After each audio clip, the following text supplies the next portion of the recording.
Hello. Hey Uh, everyone, we're back from break. yeah.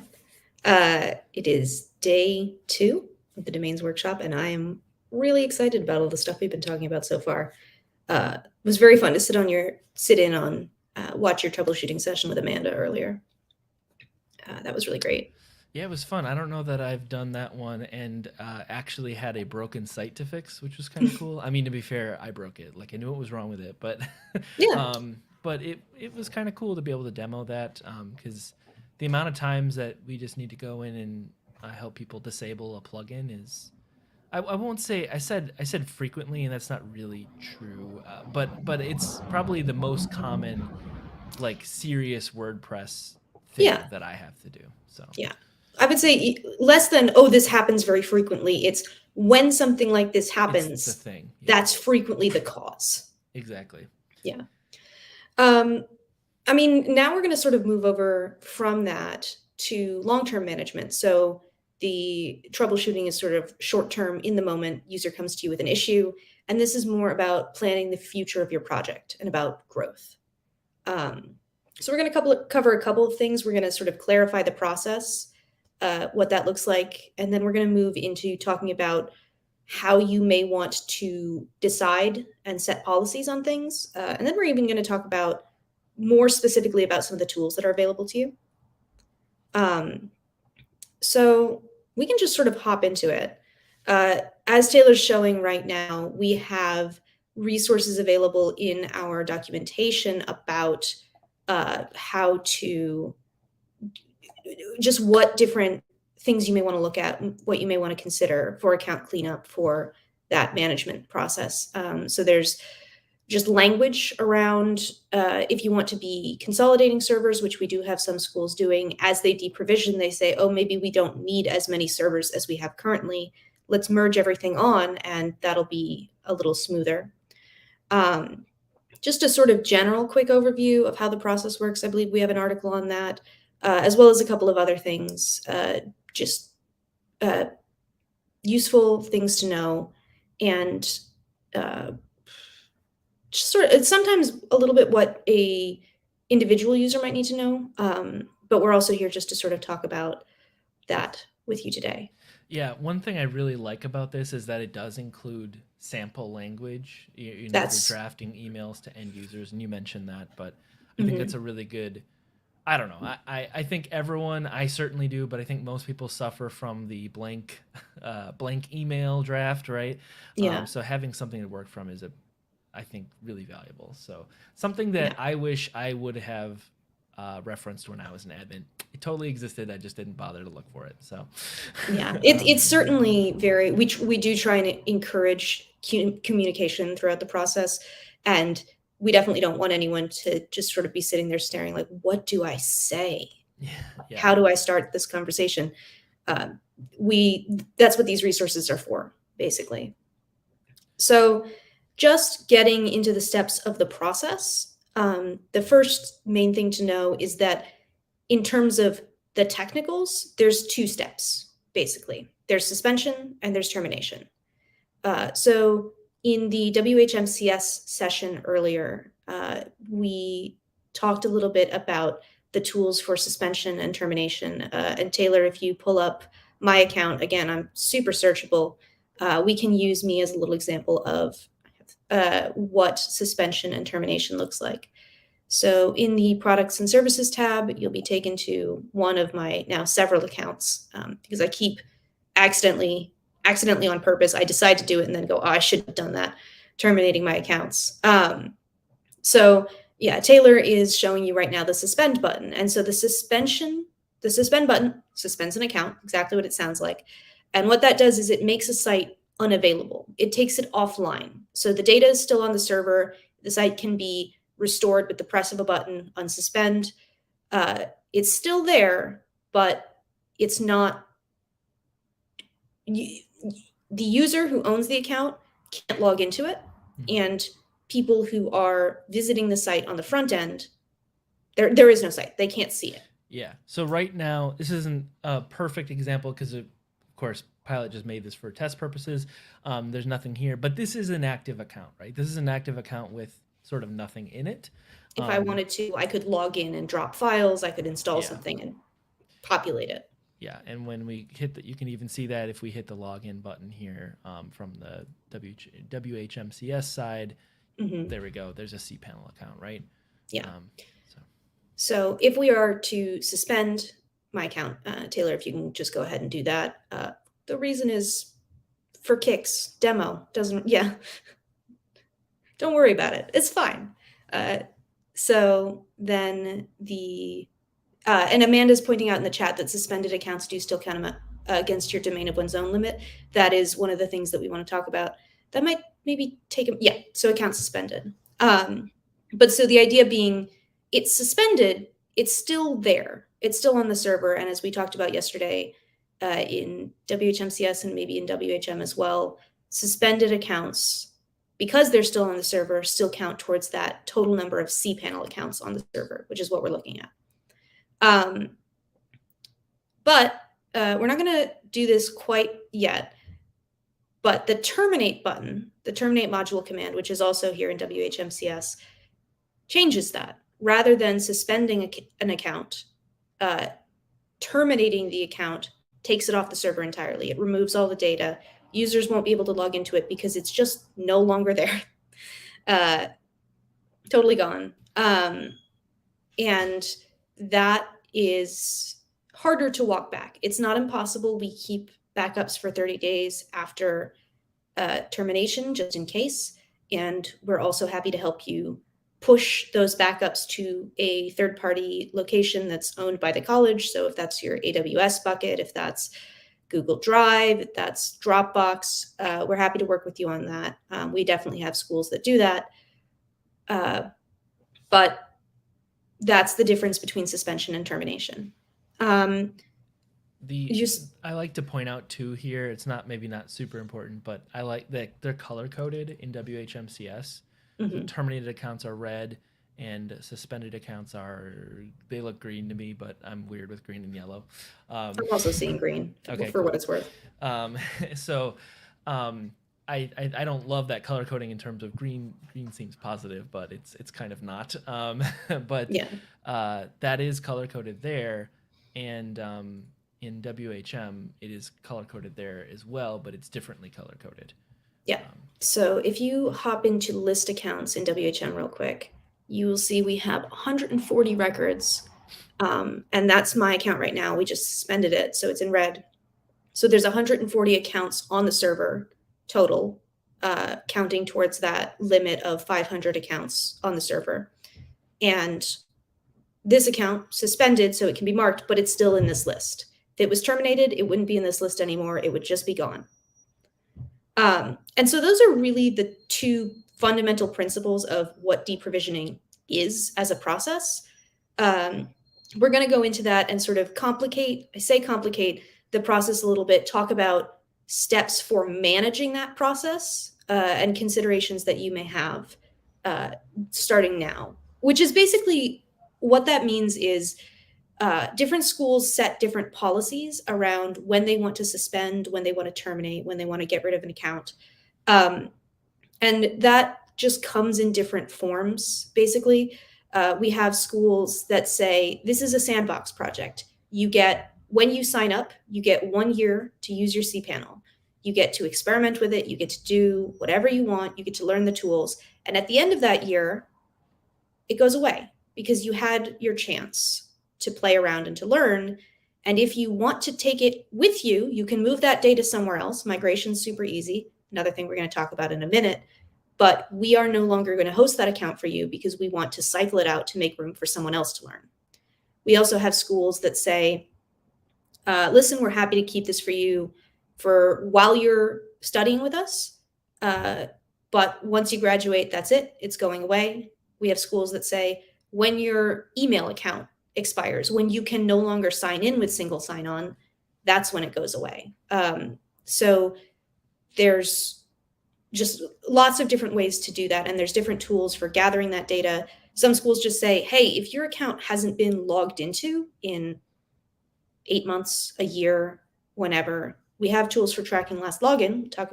I keep saying this, talk about this in a minute.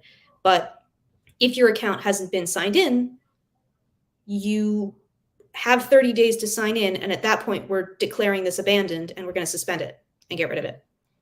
It's so, in keeping all that in mind, that's really the first thing, is to figure out what criteria do you want, or does your team want for your school? Like, what criteria can we use to determine what accounts we want to get rid of? That's step one. Figuring that out, and if you need figuring out what help to access, like what data you have access to, and all that kind of stuff, we can definitely help you. Mhm. We're going to feature some things right off the bat here that you may want to look at, but that is the main thing, is okay, what accounts do we want to retire, and what is our criteria for that? Some schools do very of a combination, right? They're Yeah. looking at, like, we're going to look at this and this and this, and then we're going to email everybody, and if we get responses back, we'll let them keep their account. Mhm. That is probably a lot of manual work at that point, but it is an option too, if you want to be moving in that direction. I'll say, Mhm. when I was in admin, it was just pretty straightforward. Like, if you were a student who graduated, you got your account for a year after you graduated, and at which point we were going to retire it. And if you were a staff or faculty member that left the college, pretty much as soon as you leave. Mhm. And that wasn't, I wasn't retiring accounts all the time, but we would do a check-in once a year, make our list, and say, these people are no longer here. These people graduated more than a year ago, and we're going to Let's go. email them, let them know what's happening, and then Mhm. do this a month later, basically. Yeah. Um, so once you have those criteria, there's Taylor says, like, we set timelines for when people leave the institution. There's defining the last time an account was logged into. Is it being used? You can also look at the disk usage. So if an account has 2 MB of data on it, 10 MB of data on it, and it was last logged into 6 months ago, you have a pretty good case for a blank account, something like that. And again, there's tools for how to get this information, and that whether it's internal, seeing when did someone leave my institution, or working with Reclaim to say, hey, how do I get the data for usage stats? And once you have all of that, then it's a good time to start planning your communication and your timeline. So this is again, this is part of why we encourage schools to think about this in advance, to think about the policies that they want to set before they end up uh, going, oh man, we're almost at our limit. I guess we got to clean up fast. Um, and so, what this looks like is saying, when do you want to have these accounts suspended by? And when do you want to have these accounts terminated by? How much warning do you want to give users? What options do you want to give users? And are you willing to say, oh, I guess if you, so for example, we have a school that wanted to give, I think, an 8-month window, starting 5 or 6 months before graduation, and saying, hey, when you graduate, you got 2 months and then your account's going away. We're going to suspend it the day after you graduate. After that, you have 2 months to come to us and say, can I please get backups? Can I please take this data away with me? Can I please migrate it to another service? Because cPanel is industry standard, you can pick up your account and take it with you and drop it pretty neatly into an account with pretty much any major hosting provider, anyone who's following that standard, including Reclaim. And we Yeah. do offer migration options for domain of one's own. That's part of our language around those migrations that we have in our documentation. And students basically just need to sign up for an account with us and Mhm. let us know that they want They to want to migrate their take, stuff, and we just do it. yeah, It doesn't cost them anything for the migration, so it's a pretty, about as seamless as possible process if you go with us. But yeah, because it's cPanel, you can go in almost any direction. Any cPanel host, the web host that does cPanel, will be able to take a backup, and in most cases be able to restore that pretty seamlessly as well. yeah, Uh, exactly. So this school says, all right, we're giving you 6 months notice and then 2 months to get in contact with us afterwards if you decide that you do want to migrate, and we'll give you your data then. And then they check in 6 months, 4 months, 2 months to graduation, probably another email around graduation time saying, remember, this is going to happen. If you want to prep now, prep early. Let's do this. We're just periodic reminders. That's a lot of communication. We actually have tools to help you manage that communication in WHMCS. So we showed you that suspended account tool, that termination account tool earlier. Taylor, if you have that up, do you want to show us? It's called email campaigns. Mm-hmm. We actually talked about this yesterday in the WHMCS session. We're going to go a little more into it these days. Yeah, it's under utilities in this version of WHMCS. It's called email campaigns. It's under utilities. In an older version of WHMCS, it's under clients, and it's called like mass mail. Yep, mass mail tool. It's Mhm. otherwise the same for mobile demo. It's just located in a different spot, basically. Yeah. So if you create a new campaign, the campaign name is "We're getting rid of your stuff," account cleanup, whatever you want to call it, Taylor. And the email type is just general. Yeah. Product. Go ahead. Well, and I wanted to kind of mention what these are here too, Mhm. because they aren't always super handy but there is some kind of nice things in here. So you can go by product or service. General add-on is probably not going to be super relevant for any of our schools, but domain I think is also interesting. If you are a school that has top level domains, you can actually email folks based on the status of those top level domains as well. But product and service can be nice if you want to do something like, I want to email everyone who's got a suspended account. You can totally do that with product and service and say, yep, let's make sure people that have a state U domain that are also have a suspended account, we're going to email them. Yeah. But probably most often you're going to be doing a general email. And then we don't have a client group right now, but a client group is how you can configure the list of people. Yep. You say everybody who is, for example, in the class of 2023, here's your notice. You're getting these emails, or we're putting you in a client group that says class of 2023, and then we're just going to be emailing you based on your class year. And how does the client groups get set up? So the clients groups get set up by us, basically. You can set up a client group in WHMCS, but like managing suspension and termination, that's also something we take care of. You can send us a list of names and emails, and we'll go, all right, these names and emails are now in the client group. We would be matching based on emails, so the emails are very important. But this list of people is now in the client group. And then you can just go in and say, all right, class of 2023 client group, we're putting you in here. You are now going to be the ones receiving these emails.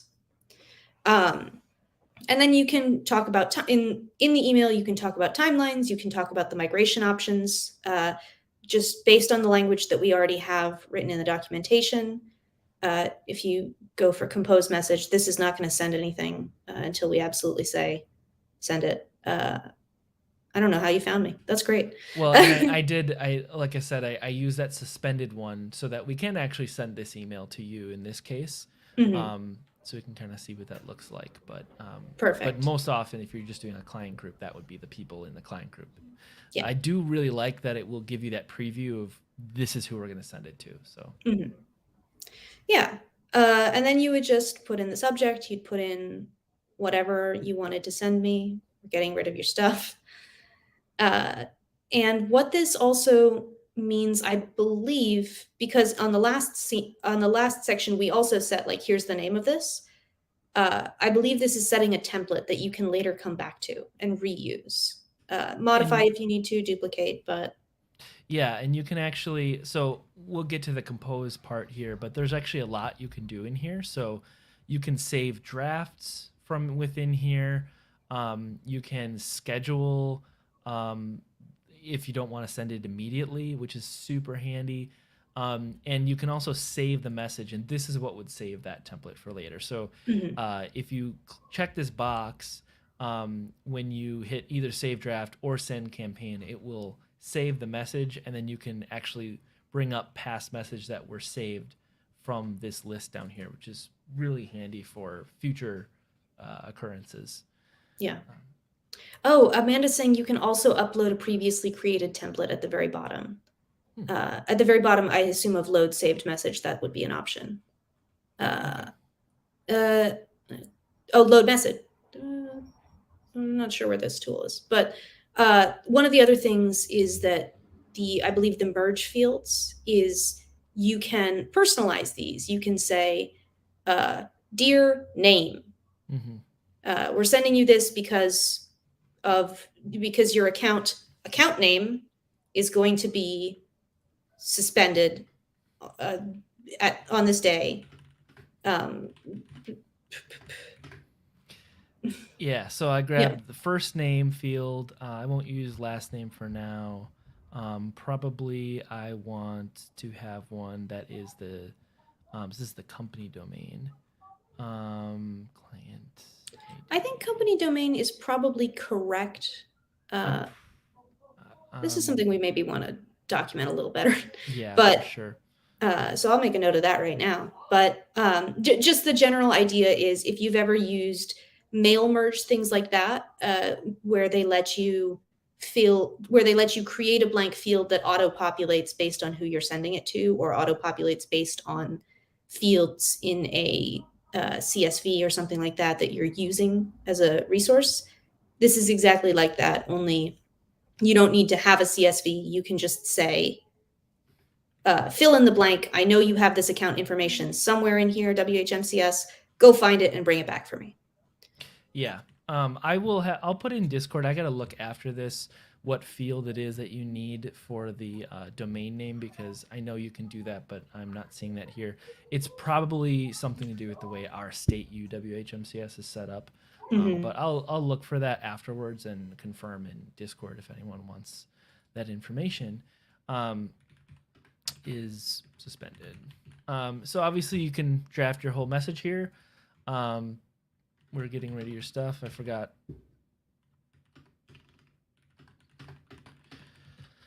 That I had loaded that blank template. Yeah, one thing to mention is that there is a distinction between marketing email and not. So if you if you use WHMCS to send out emails to, say, everyone with an active account, to say like, hey, you can get help with domain of one's own by coming into our office over here during these times, or making an appointment or something, they can opt out if you check that box. If you don't check that box, they'll have no option to opt out. Super handy if you want to give people that option. I'm personally of the philosophy of you really got to strike that balance on email, otherwise people will just tune out anyway, and maybe that battle is already lost, but so that's a really great option. Yeah. We also just quickly recommend sending a test email to just you, maybe another person. Like if you set up a small client group, that's me and 2 other colleagues, and just to check that the merge fields are working, that there's not any typos. Just like putting that in can be really useful. And with that, I think we're probably ready to go. You can send that because it's only sending to me. And it's working on it. And just with that, we've covered basically the mail tools that we need. And then the only steps left would be the the deadlines for suspension and termination. So you would say, all right, people graduate on May 20th. We want to suspend everything on May 31st right away. You tell us that, we would set up we would set up a note in our schedule to say, all right, run that on May 31st. And that's when we would run those suspensions. We have a script. If you give us a CSV with emails, our current script matches on email, so it will suspend all accounts for users with that email. I think we're working on a script that will match based on username if you want to suspend specific accounts in the event that a user might have multiple accounts. That's not a super common scenario. It is possible. But so that's something that we have in the pipeline. But we have the scripts. You don't have to go through and manually suspend things the way that Taylor manually suspended my account. You don't have to go through and manually suspend everything. That would be a nightmare. You don't have to terminate. So bring that information to us, and we are happy to take care of it for you. We have covered just about everything except for the ways to gather that data, which Taylor, I know you had a couple thoughts on, and we have a couple more minutes before our next session. So I think we should just get into that real quick. Sure. Yeah. We can show there's a report that we have on our servers called Last Logins that if you ask us for, we can send to you. Just send upon request. It's generated once a day and it's stored in the root account of the server. So you can also get it off if by logging in to the server as root or using an SFTP client. But for a lot of folks, that's maybe not something they want to deal with. So you can also always just ask for it. But this is what it looks like. And let me make this larger here. You may want to make it even just a little bit bigger, Taylor, if you can. Yeah, for sure. This is this particular application is strange. Anyway, but this is what the actual report looks like. So you've got your last login date, your username, the email address, which I have replaced because I don't want to display everyone's emails on StateU, the domain name, and the disk usage that they currently have. So you can, because it's CSV, of course, you can open it up and sort it, do all kinds of things like that. And that disk usage is measured in megabytes. So earlier when we were talking about accounts that have 2, 3, 10 megabytes worth of usage, you can sort and say, all right, show me lowest to highest, and we're just going to drop everybody who's below 30 megabytes worth of usage. Yeah. That's super handy. Looks like that's sorting alphabetically instead of by value. Yeah, this particular, I should not have opened it in here. Hold on. Let me use like a real actual program that people might use. Okay. So, but of course, like I have this in numbers right now, but if you're an Excel person, you can do that. You can do Google Sheets. All of those are fine. But it's super handy to be able to have that disk usage, I think, in addition to the last login, right in the same place. Because keeping in mind, this is last login to the actual cPanel, right? So there are totally occasions where someone may log into their own WordPress directly, and that's not going to be reflected on this report. Similarly, if a user is using SFTP to upload files, I've worked with users who never cared to log in with single sign-on. They just wanted to set up an SFTP account on day one and then use that to upload all of the work that they were doing, writing their own sites.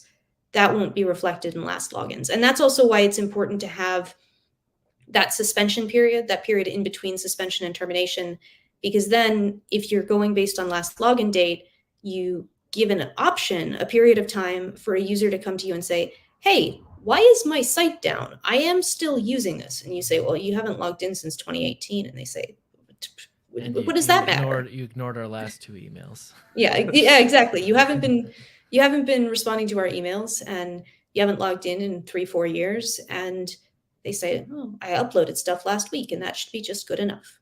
I wanted to mention too that this report, I think, also serves as a really great way to start off with something. And so if you want to send us a list of emails, you can easily start from this report and prune it down to just the accounts you want to get rid of and send that back, and we can obviously go from there.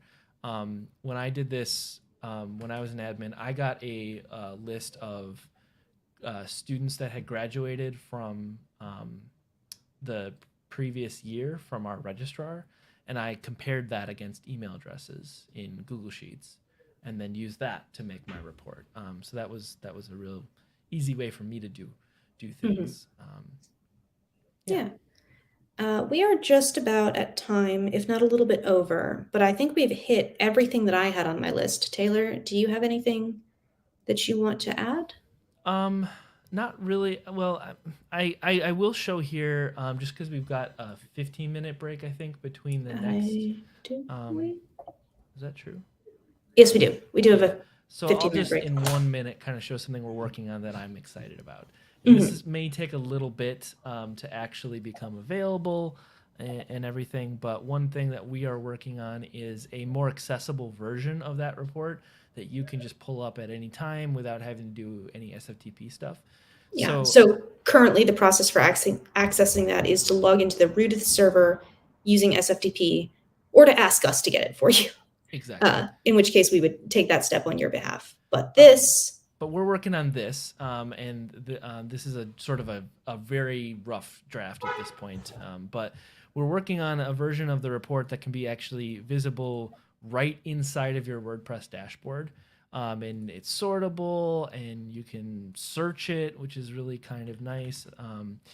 The So you could see the same information, but be able to get right to it here, and then you can also easily export it as a CSV or perhaps other file types right from this list and get a download of it.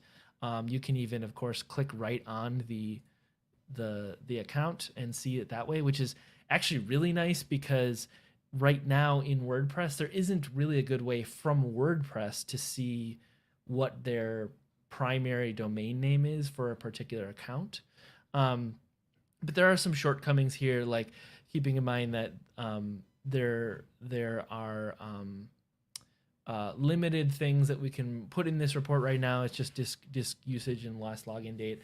I think looking way farther out, I would love to put more information and metrics in here, depending on what we can provide, and really grow this report out to be something even more useful. for sure. But I think this is kind of step one, is we want to make this really easy to get to, and I think this is a good starting place to be able to even at least see the primary domain names for accounts and stuff like that right from WordPress Mhm. and all that kind of thing. Yeah, I do want to very, very quickly add that it's being offered in multiple file types right now. Our scripts that we have for suspension and termination take CSVs.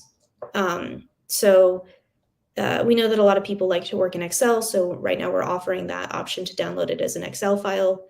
But when you send us the final list, Just export it as CSV from just Excel. export it as a CSV. That'll make it a little smoother.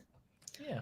Um, Awesome. I think that's all our steps. And it's important to remember, like, we listed out a whole bunch of things to consider. You are always welcome to reach out to us in a ticket and to say, I don't know where to start. I want help thinking through the process. So Reclaim never wants to define the deprovisioning process for you, because each institution is different. They all have different considerations and different needs, but we are happy to help consult with you on that process. If you're saying, hey, I think this would be useful, but I don't know if it's doable, we can talk to you and talk you through that process and say, oh, other schools have done it this way. What information do you have access to from your institution? How do you want to go about thinking about this as we're designing this process? And then once it's designed, you have a policy that you can run year after year, and you've done all the work up front and you don't have to stress about it. Awesome. Mhm. Well, I think that kind of caps it up for this session. We'll be back in about 10 minutes for kind of a Q&A / catch-up session. If there's any questions you have that you want answered, feel free to put them in the Discord. And we'll also be covering kind of, loose ends that have popped up over the last 2 days. Yeah. So see everyone in 10 minutes. See you in 10 minutes. Bye.